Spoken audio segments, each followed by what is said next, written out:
नमस्कार फ्रेंड्स, मैं आशीष दोबारा से अभियान आईएएस अकेडमी में। आज मैं आपके साथ एक नए टॉपिक के साथ आया हूं। उस टॉपिक का नाम है मार्केट। ठीक है, ये इकोनॉमिक्स का एक बड़ा ही कॉमन सा टॉपिक है जिसमें अक्सर हम बच्चे जो हैं कंफ्यूज रहते हैं। तो आज की क्लास में हम मार्केट से जुड़ी हुई कुछ इंपॉर्टेंट इंफॉर्मेशंस को देखेंगे कि मार्केट है क्या चीज़, मार्केट का बंटवारा कैसे होता है, क्लासिफिकेशन कैसे है और इकोनॉमी में मार्केट का क्या अहम रोल है, क्या इंपॉर्टेंस। तो चलिए स्टार्ट करते हैं। सबसे पहला हम देखते हैं कि मार्केट, जैसे ही हम मार्केट शब्द बोलते हैं तो नॉर्मली अपने दिमाग में एक फिगर बनता है कि वो जगह जहाँ पे लोग जाते हैं सामान को खरीदने के लिए। मतलब मार्केट को लोग बेसिकली फिजिकल फॉर्म में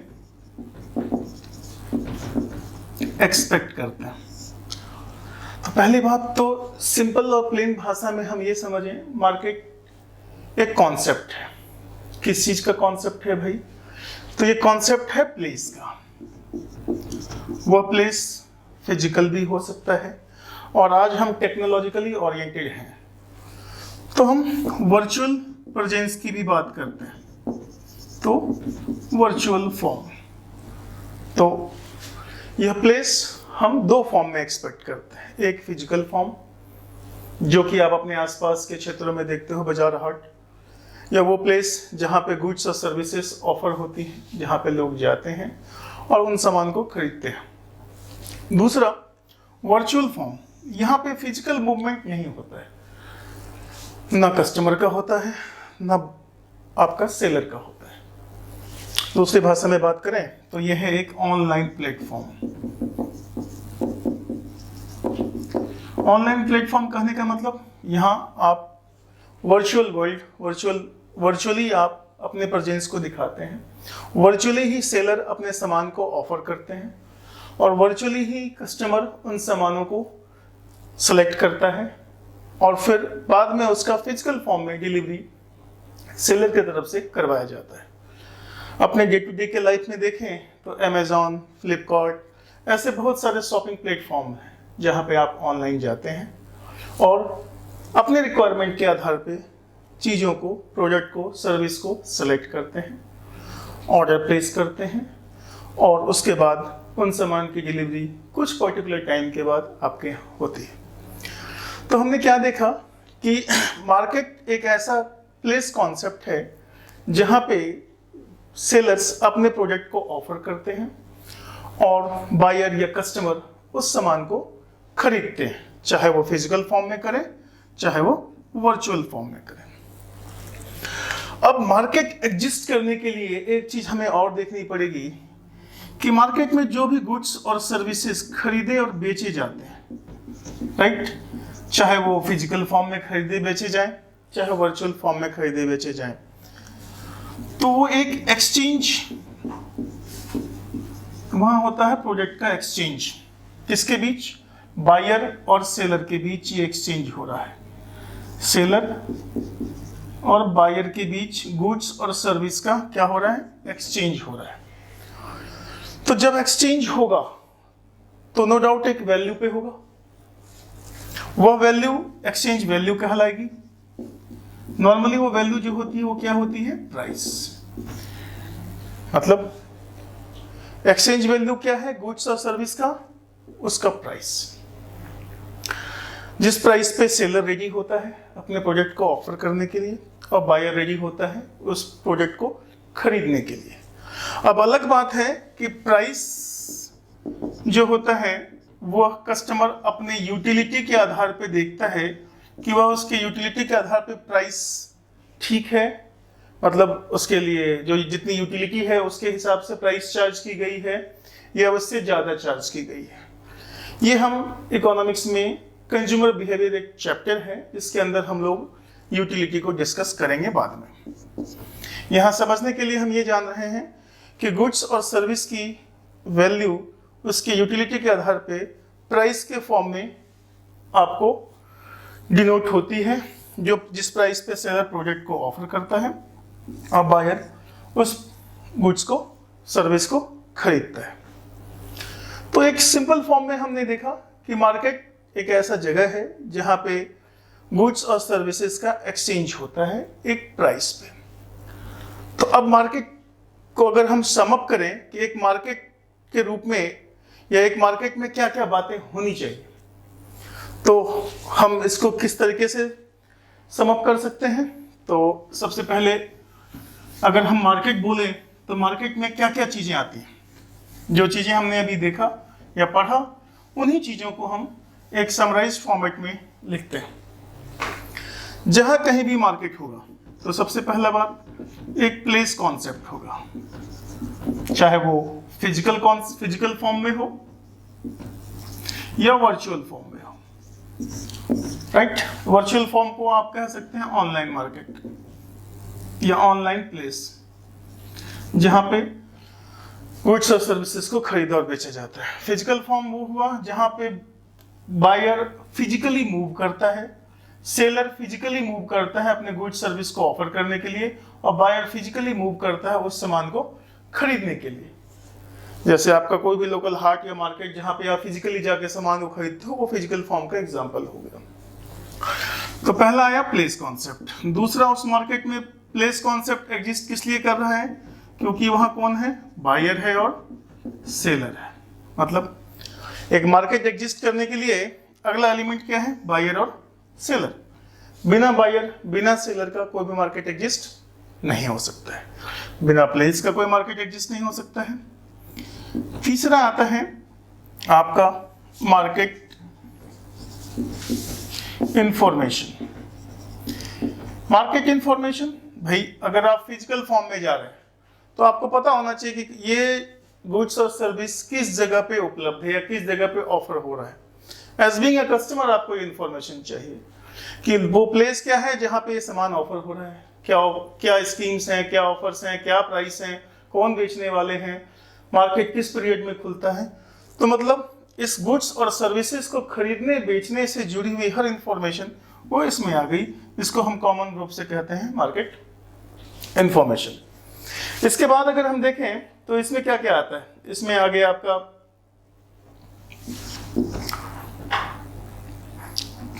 प्राइस, जिस प्राइस पे आप गुड्स और सर्विस को खरीदते और बेचते हैं। नो डाउट हम बार बार गुड्स सर्विस कर रहे हैं, तो एक एलिमेंट आप ये भी ले सकते हैं कि उस मार्केट एग्जिस्ट करने के लिए कुछ ना कुछ बिकने के लिए आए। वो बिकने के लिए क्या है, गुड्स और सर्विस है। और प्राइस वो एक्सचेंज वैल्यू है जिस वैल्यू पे बायर खरीदता है सामान और सेलर उसको ऑफर करता है। तो सम अप के रूप में हम देखें तो मार्केट में ये टोटल 5 बातें आती हैं। अगर किसी चीज़ों में ये 5 बातों का समावेश है, इंक्लूजन है, तो आप कह सकते हैं वो एक मार्केट है। पहला place, good service, buyer seller, market information and price. ठीक है, चलिए ये तो हमने देखा मार्केट क्या है। अब हम देखते हैं कि मार्केट कितने टाइप के होते हैं, मार्केट का टाइप्स।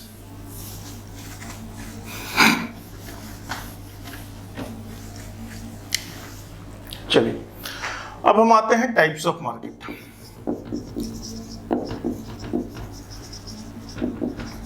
राइट, देखिए टाइप्स मार्केट का अगर हम आए तो ऐसे बहुत सारी चीजें हैं जो टाइप्स में आती हैं, लेकिन ब्रॉडली अगर हम मार्केट को बांटना चाहें तो 2 भाग में हम बांट सकते हैं एक मार्केट को। वो 2 भाग क्या है, पहला प्रोडक्ट मार्केट, दूसरा फैक्टर मार्केट। ठीक है, चलिए पहले देखते हैं प्रोडक्ट मार्केट। प्रोडक्ट मार्केट जैसा कि नाम है प्रोडक्ट, मतलब ऐसा मार्केट जिसमें फिनिश्ड गुड्स और सर्विसेज बिकने के लिए आते हैं। मतलब फिजिकल फॉर्म में गुड्स खरीदे और बेचे जा रहे हैं जो ऑलरेडी फिनिश्ड हैं, उसकी खरीद बिक्री जिस मार्केट में होती है उसको हम क्या कहते हैं, प्रोडक्ट मार्केट। मतलब ऐसा मार्केट जहां पे कोई पर्टिकुलर बना बनाया प्रोडक्ट बिकने आए। मतलब बिकने आए का मतलब सेलर ऑफर करे और बायर खरीदे, एक एक्सचेंज वैल्यू पे। नॉर्मली जो भी सामान हम खरीदते हैं या आसपास हमारा मिल रहा होता है वो सब के सब प्रोडक्ट मार्केट में ही आता है। तो आपके दिमाग में आ रहा होगा कि ये फैक्टर मार्केट क्या है भाई। प्रोडक्ट मार्केट का पूरा कंसर्न कहीं ना कहीं हर कस्टमर से जुड़ा हुआ है। फैक्टर मार्केट का कंसर्न जो है, पहले समझते हैं फैक्टर क्या है। यहां फैक्टर का मतलब है factor of production, factor of production. इस पे डिटेल हम पढ़ेंगे, इकोनॉमिक्स का एक टॉपिक है प्रोड्यूसर्स बिहेवियर या फैक्टर कॉस्ट ऑफ प्रोडक्शन। अभी जानकारी के लिए हम इतना जान लें कि हमें प्रोडक्शन एक्टिविटीज को चलाने के लिए जिन फैक्टर की जरूरत पड़ती है या जो फैक्टर्स ऑफ प्रोडक्शन होते हैं, पहला होता है लैंड, दूसरा होता है लेबर, तीसरा होता है कैपिटल और चौथा होता है एंटरप्रेन्योरशिप।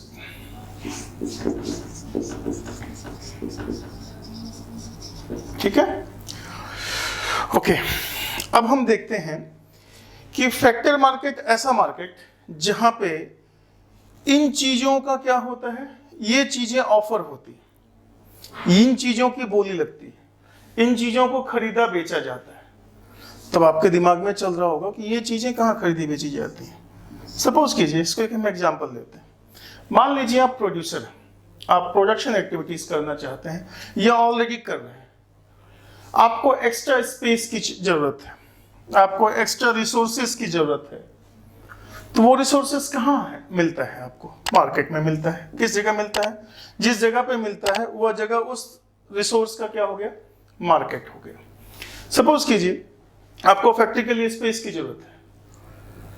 जिस लोकेलिटी में स्पेस की जरूरत है उस लोकेलिटी में बहुत सारे स्पेस होंगे, तो वह लोकेलिटी उस स्पेस का मार्केट हो गया, जहां पे आप जाते हैं और अपने सुविधा अनुसार स्पेस को डिसाइड करते हैं। जो रेंट फिक्स हुआ वो उसकी कीमत हुई, जो आप पीरियडिकली मंथली बेसिस पे, वीकली बेसिस पे आप उस लैंडलॉर्ड को पे करते हैं।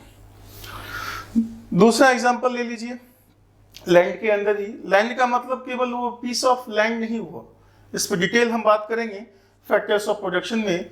फिलहाल समझने के लिए ये ले लें कि वो सारे नेचुरल रिसोर्सेस जो नेचर के द्वारा हमें फ्री में दिया गया है, वो सब का सब लैंड के दायरे में आता है। ठीक है, वो सब का सब क्या आता है? हमारा लैंड के दायरे में आता है। उन चीजों को खरीदने के लिए जिस जगह पे हम जाते हैं एज बीइंग अ प्रोड्यूसर, क्योंकि लैंड तो मूवमेंट तो इसमें है नहीं, मोबिलिटी तो है नहीं। जिस जगह पे ये है वो उसी जगह पे रहेगा, ये खुद बिकने के लिए तो मार्केट में आएगा नहीं। तो जिनको लेना है, जिनको खरीदना है, वो खरीदार कौन होते हैं? बिजनेसमैन, प्रोड्यूसर्स, जो प्रोडक्शन एक्टिविटीज को चला रहे होते हैं। तो उनको इस रिसोर्सेस को लेना है, खरीदना है, तो इन्हें उस जगह पे मूव करना पड़ता है।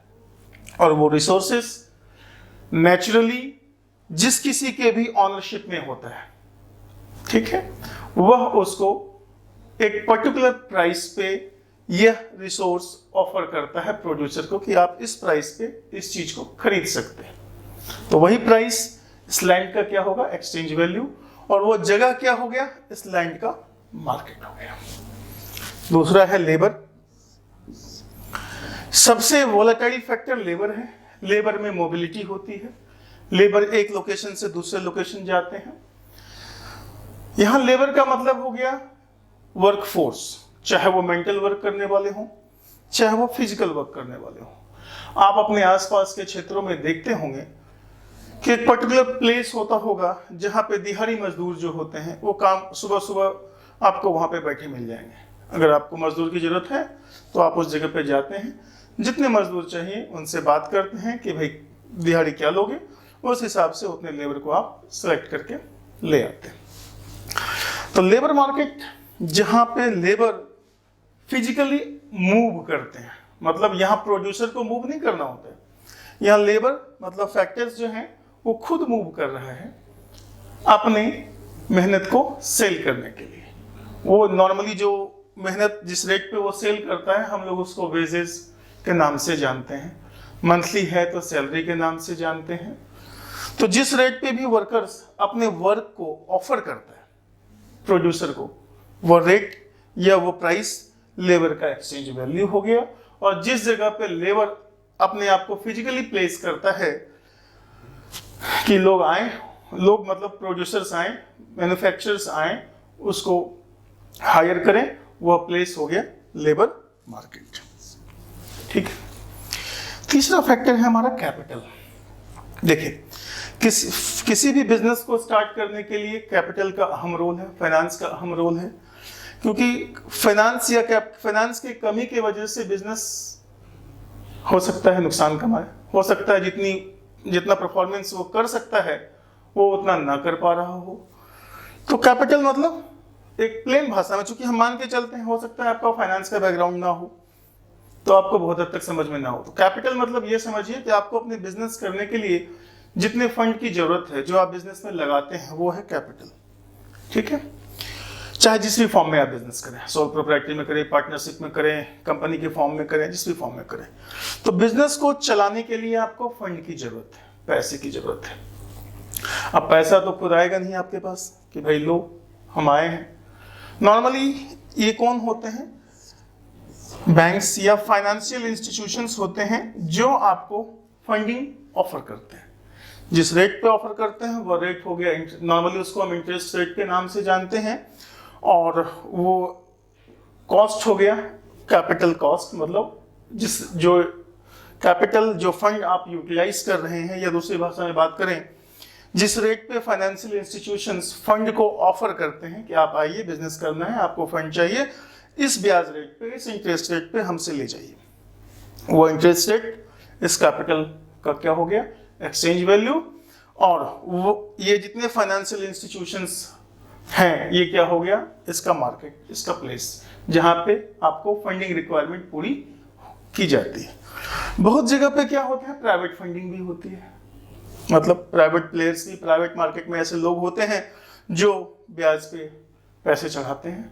आपको पैसा चाहिए बिजनेस करने के लिए, या जिस भी पर्पस के लिए चाहिए, आप वहां जाते हैं, कुछ सिक्योरिटीज गिरवी रख करके, यहाँ भी फाइनेंशियल इंस्टीट्यूशन के पास भी और ऐसे लोगों के पास भी रख करके आप क्या लेते हैं? अपने फंडिंग रिक्वायरमेंट को पूरा करते हैं। एंटरप्रेन्योरशिप ये कहीं बिकने नहीं जाता है, यह बस इतना समझिए कि ये वो लोग होते हैं, ये जिसको भाषा में बात करें तो ये बिजनेसमैन है, जो इन फैक्टर्स को इनिशिएट करते हैं और बिजनेस को सेटअप करते हैं। तो ब्रॉडली यही 3 ऐसे फैक्टर्स हैं जो मार्केट में खरीदने और बिकने के लिए आते हैं। इनकी बात करें समझने के लिए एंटरप्रेन्योरशिप की, तो ये बेसिकली प्रॉफिट मोटिव देख करके कि किस बिजनेस में कितना प्रॉफिट है, उसके आधार पे ये इन्वेस्टमेंट का चुनाव करते हैं। तो हमने देखा कि मार्केट ब्रॉडली 2 टाइप का हो गया। प्रोडक्ट मार्केट मतलब फिनिश्ड गुड्स सर्विसेज, जिस मार्केट में खरीदे बेचे जाते हैं, जो हमारे आसपास चीज़ों की खरीद बिक्री होती है, वो सब का सब क्या हो गया? प्रोडक्ट मार्केट में आ गया। फैक्टर मार्केट ये वो मार्केट हुआ जहाँ पे फैक्टर्स ऑफ प्रोडक्शन जो है ब्रॉडली लैंड, लेबर, कैपिटल, ये अपने आप इनकी खरीद बिक्री एक पर्टिकुलर प्लेस पे होती है, या ऐसे जगह जहाँ पे ये चीज़ें ऑफर्ड होती हैं, वो हो गया फैक्टर मार्केट। ठीक है, ये तो ब्रॉड क्लासिफिकेशन था। अब नॉर्मली हम क्या करते हैं? मार्केट को कुछ और भी ग्राउंड्स पे हम क्लासिफाई करते हैं। तो अब देखते हैं वो ग्राउंड कौन कौन से हैं जो और भी हम दूसरे आधार पे मार्केट को क्लासिफाई करते हैं। मार्केट को और भी हम 5-6 तरीके से क्लासिफाई कर सकते हैं। ज्योग्राफिकल एरिया के आधार पे, टाइम के आधार पे, नेचर ऑफ ट्रांजैक्शंस के आधार पे, रेगुलेशन के आधार पे, वॉल्यूम ऑफ बिजनेस के आधार पे, और कंपटीशन के आधार पे। तो हमारा जो यहाँ मार्केट पढ़ने का प्राइम कंसर्न है वो है classification of market on the basis of competition, जिसको हम डेप्थ रूप में आगे पढ़ेंगे। खैर, पहले अब थोड़ा इन क्लासिफिकेशन का हम एक ओवरव्यू ले लेते हैं। पहला क्लासिफिकेशन अगर हम बात करें तो जियोग्राफिकल एरिया के आधार पे।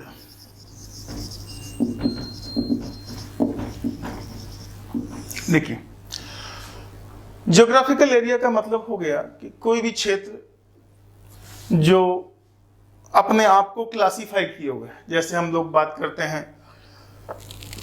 North market, north region, south region, east region, west region, local, regional, national, international, ये सब क्या देखा आपने कि एक पर्टिकुलर एरिया के आधार पे, क्षेत्र के आधार पे मार्केट का बंटवारा, यही है हमारा ज्योग्राफिकल एरिया के आधार पे मार्केट का बंटवारा। इसमें पहला आता है आपका लोकल मार्केट।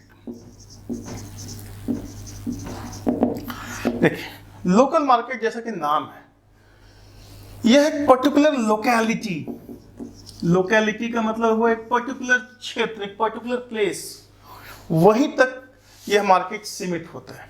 जैसे आप देखते होंगे नॉर्मली अगर आप शहर में हैं तो वहाँ पे एक पर्टिकुलर टाइम पे जो है शाम के समय में या सुबह के टाइम में सब्जी वाले, दूध वाले, फल वाले, फ्रूट्स वाले, फ्लावर्स वाले बैठते हैं और उन सामानों को बेचते हैं।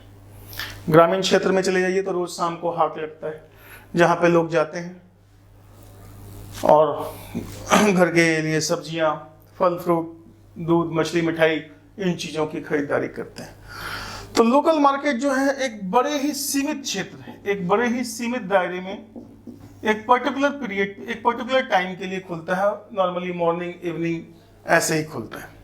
ठीक है, इस मार्केट पे जो डीलिंग होती है वो पेरिसेबल आइटम की होती है बेसिकली, क्योंकि जो आइटम सुबह लाया और शाम तक खराब हो जाए, जिसकी लास्टिंग, जिसकी ड्यूरेबिलिटी क्या होती है, काफ़ी कम होती है।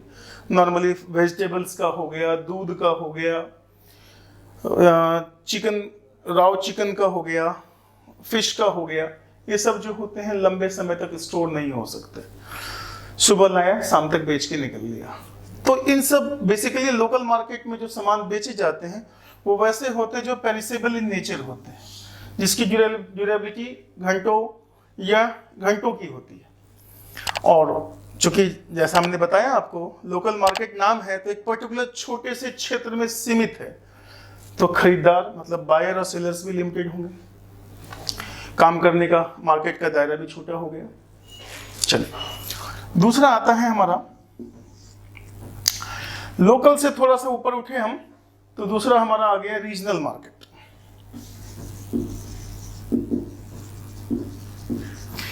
इस मार्केट से थोड़ा सा आगे बढ़ लीजिए, एक पर्टिकुलर दायरा बढ़ गया। जैसे मान लीजिए हम अगर विलेज को लें, एक पर्टिकुलर गांव को लें, तो वो हमारा हो गया लोकल मार्केट।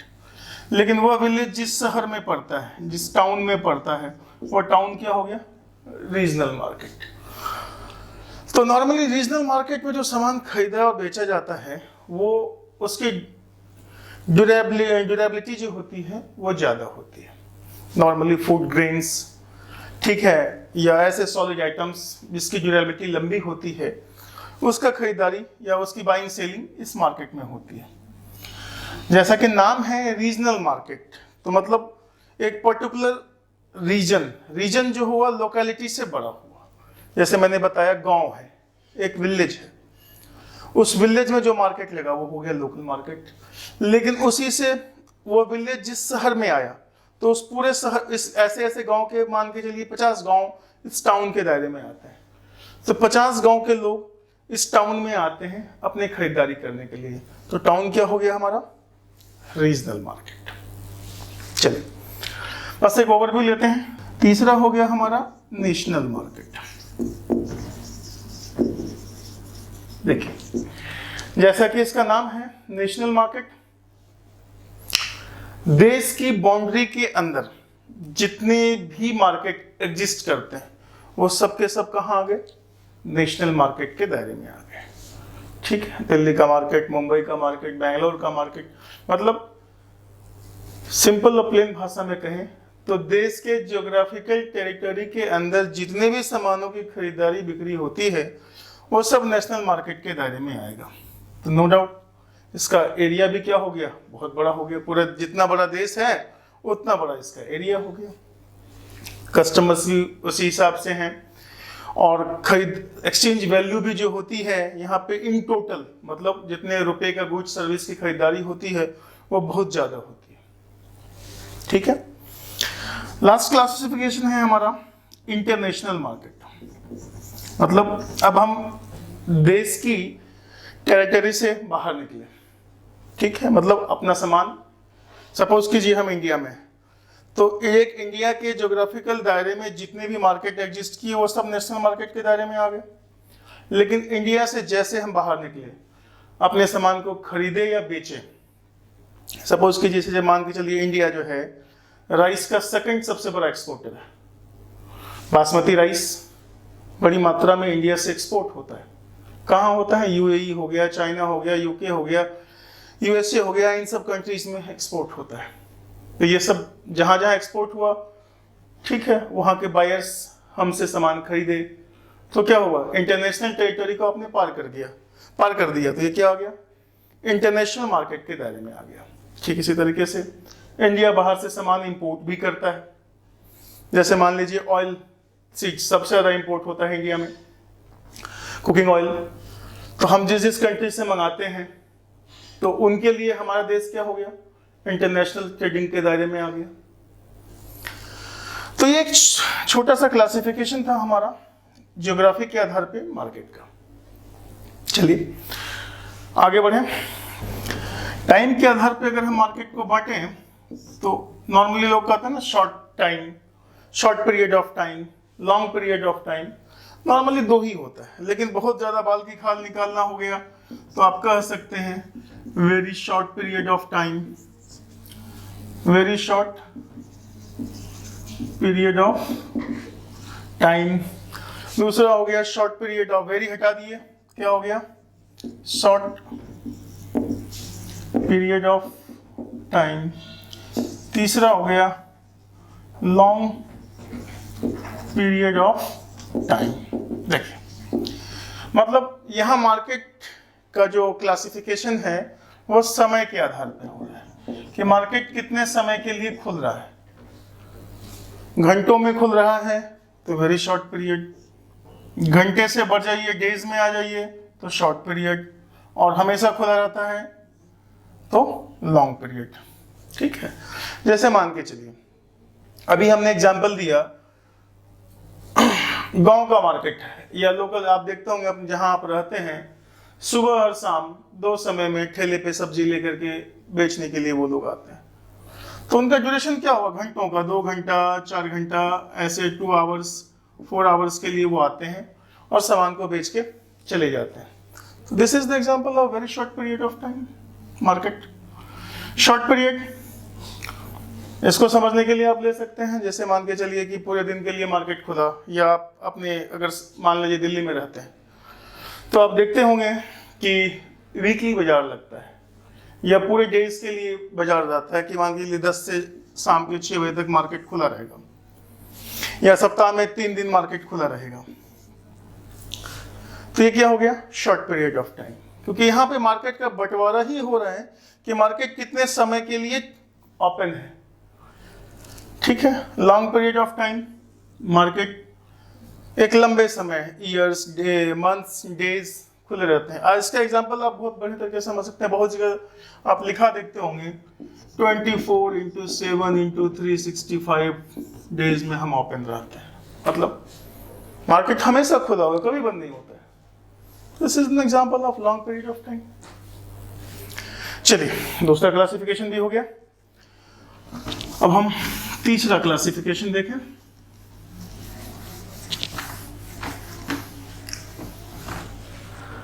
आइए तीसरा क्लासिफिकेशन को ले हम, तो हम इसको लेते हैं नेचर ऑफ ट्रांजैक्शंस के आधार पर।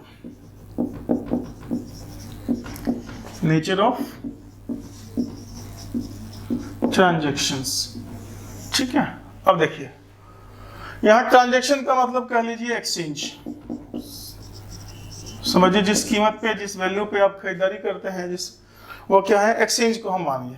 तो एक्सचेंज 2 टाइप में होगा, या तो सामान आप कैश में बेचेंगे या आप क्रेडिट में बेचेंगे। क्रेडिट में बेचेंगे तो पैसा प्रेजेंट में नहीं मिल रहा है, आपको फ्यूचर में मिल रहा है।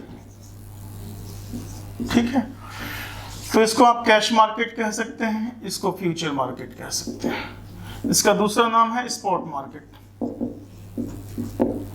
ठीक है, जैसा कि इसका नाम है कैश मार्केट, मतलब सारी डीलिंग क्या होती है, कैश में होती है। और ये है फ्यूचर मार्केट, उधार का मार्केट, मतलब सामान ले जाओ, पैसा आप बाद में पे कर रहे हो। ठीक है, मतलब एक एक्सचेंज एग्जीक्यूट होने के लिए सेलर से गुड्स ट्रांसफर होगा, किसको होगा, बायर को होगा, और बायर से क्या ट्रांसफर होगा, प्राइस होगा, वो किसको होगा, सेलर को होगा। तो आप क्या देख रहे हैं कि एक पूरा ट्रांजैक्शन, एक पूरा एक्सचेंज होने के लिए गुड्स बायर तक पहुंचे और प्राइस सेलर तक पहुंचे, तभी वो एक्सचेंज कंप्लीट होगा।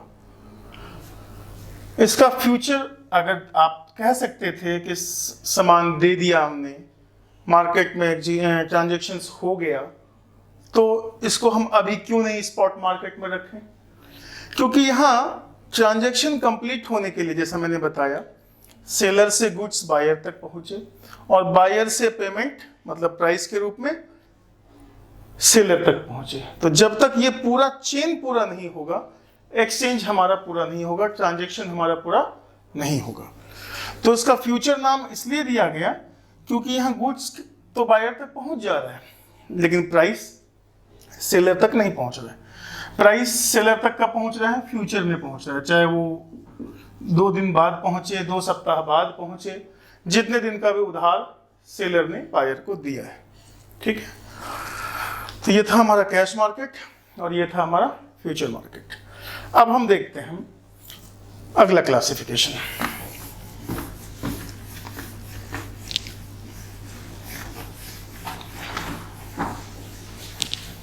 चलिए, अगला क्लासिफिकेशन है on the basis of regulation.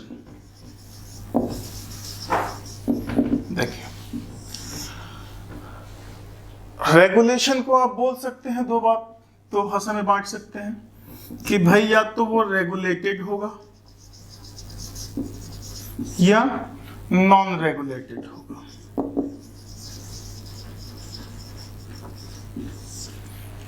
ठीक है, 2 भाग में बांट सकते हैं, रेगुलेटेड और नॉन रेगुलेटेड। रेगुलेटेड मतलब जिसके ऊपर पूरा कंट्रोलिंग जो है वो रूल्स एंड रेगुलेशन बना के किया जा रहा है। तो ऐसा मार्केट जो रूल्स और रेगुलेशन के दायरे में है, मतलब जितने भी सामान खरीदे और बेचे जाते हैं, अगर उसमें कोई धांधलीबाजी की जाती है, कोई फ्रॉड होता है, कोई मिस्टेक किया जाता है, तो बायर और सेलर दोनों के पास राइट है एक दूसरे के अगेंस्ट लीगल एक्शन लेने का, क्योंकि वो मार्केट पूरी तरीके से कानून से चल रहा है, रूल्स रेगुलेशन से चल रहा है, जिसको गवर्नमेंट ने बनाया है या उस मार्केट में रहने वाले या कंट्रोल करने वाले एजेंट ने बनाया। नॉन रेगुलेटेड मार्केट मतलब जो रूल्स रेगुलेशन के दायरे में ना आए, मतलब ऐसा मार्केट जहां पे अगर ऐसा कुछ घटना घटता है जहां पे बायर सेलर को जज करता है, सेलर बायर को जज करता है, या किसी टाइप का फ्रॉड होता है, तो लीगल राइट्स आपके पास नहीं है। लीगली आप उसके एक दूसरे के खिलाफ कोई भी एक्शन नहीं ले सकते। नॉर्मली हम लोग जो इकोनॉमिक्स में पढ़ते हैं वो रेगुलेटेड मार्केट ही पढ़ते हैं, क्योंकि मार्केट कहीं ना कहीं गुड्स सर्विस का लेन देन हो रहा है, फ्रॉड चीटिंग एक दूसरे के साथ, कोई भी ऐसा इवेंट जो एक्सपेक्टेड ना हो वो एग्जीक्यूट हो सकता है। तो सरकार ने या उस पर्टिकुलर क्षेत्र में जो कंट्रोलिंग बॉडी है उसने एक प्रॉपर रूल्स रेगुलेशंस बना रखा है, जिसके मद्देनजर या जिसके अकॉर्डिंग ही गुड्स और सर्विसेज की खरीद बिक्री होती है। नॉन रेगुलेटेड मार्केट नॉर्मली ये प्राइवेट मार्केट्स होते हैं, जहां पे लोग प्राइवेटली ही डील कर लेते हैं। ठीक है, प्राइवेटली डील कर लिए तो पहली बात तो ये डीलिंग्स गवर्नमेंट के लाइट में भी नहीं होता है। दूसरा, इस डीलिंग्स में कुछ फ्रॉड हो गया, मतलब कमिटमेंट बायर ने पूरा नहीं किया, चाहे सेलर ने नहीं किया, तो दोनों को एक दूसरे के खिलाफ कोई लीगल राइट नहीं मिलता है।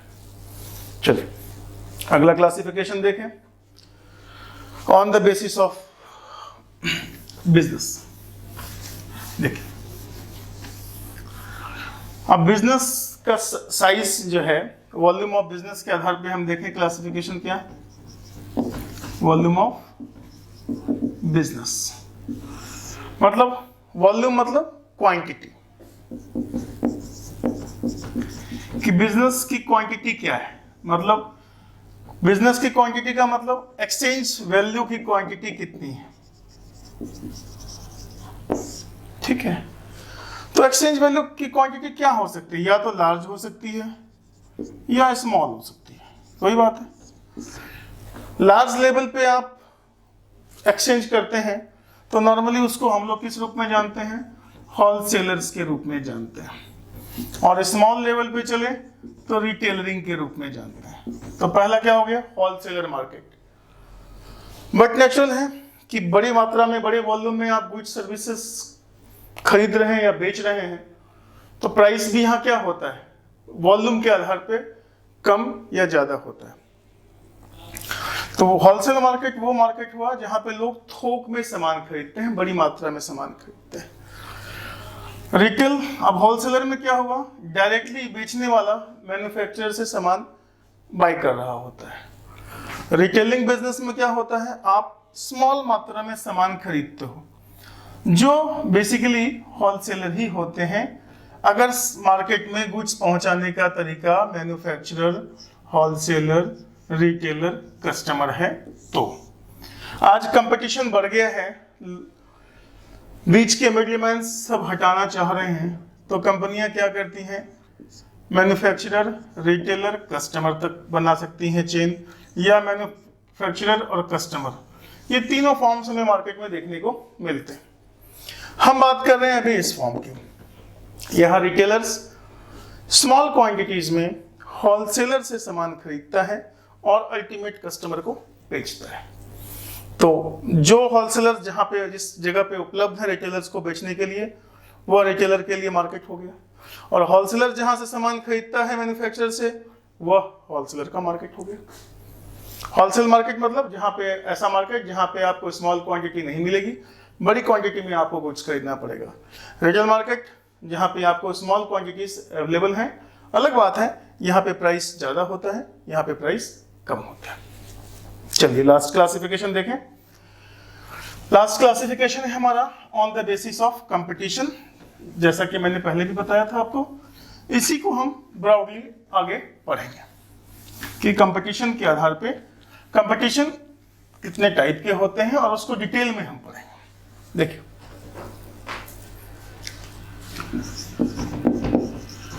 On the basis of competition,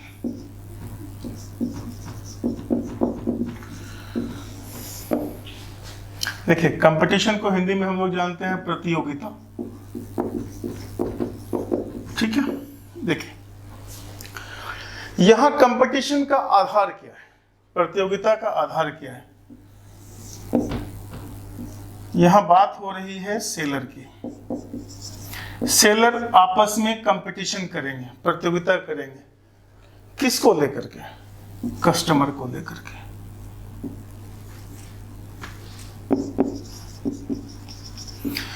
तो यहां कंपटीशन का मतलब क्या है कि कितने लोग हैं जो मार्केट में गुड्स को बेचने आए हुए हैं, ऑफर करने आए हुए हैं।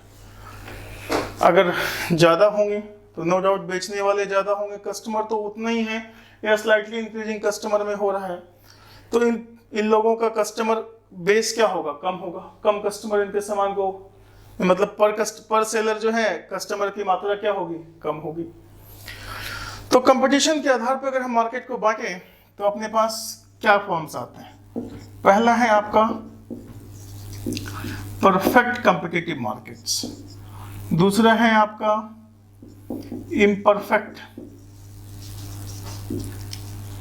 या बहुत जगह इसको मोनोपोलिस्टिक भी बोलते हैं, मोनोपोलिस्टिक मार्केट।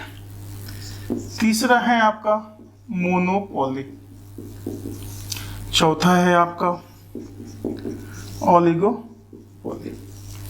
एक स्मॉल इंट्रोडक्शन लेते हैं, फिर अगली क्लास में हम इसको डिटेल में डिस्कस करेंगे।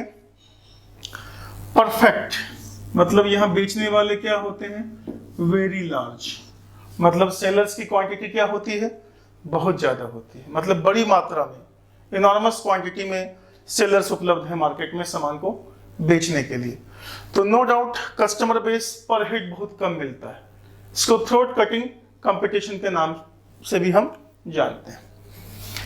इम्परफेक्ट कंपटीशन में देखें तो यहाँ बेचने वालों की संख्या लार्ज होती है, मतलब इनसे कम। यहाँ पे सेलर की मात्रा 200, 400, 500, 1000 ऐसे एक्सपेक्ट कर सकते हैं। इम्परफेक्ट में 50 तक स्टैंडर्ड माना जाता है, 50 तक जो है बेचने वाले सेलर्स उपलब्ध है मार्केट में। तो उनके बीच को भी कंपटीशन क्या होता है, ज़्यादा ही रहता है। मोनोपोली, सिंगल सेलर, मतलब अकेला बेचने वाला मार्केट में उपलब्ध है, दूसरा कोई बेचने वाला नहीं है। ओलिगोपोली, इसमें फ्यू होते हैं जिसको आप काउंट कर सकते हैं, 5, 6, 7, 8 ऐसे, जिसको फिंगर पे काउंट कर सकते हैं। इतने सेलर्स होते हैं सामान को बेचने वाले। एक और क्लासिफिकेशन है डुओपोली, ओलिगोपोली का ही पार्ट है। इसमें डुओपोली है, बेचने वाले 2 हैं। चलिए आज हम इतना ही इंट्रोडक्शन रखते हैं। अगले क्लास में 1 to 1 हम डेप्थ में पढ़ेंगे कि कंपटीशन परफेक्ट क्या है, इम्परफेक्ट क्या है, मोनोपोली क्या है, ओलिगोपोली क्या है, डुओपोली क्या है। थैंक यू आज के लिए।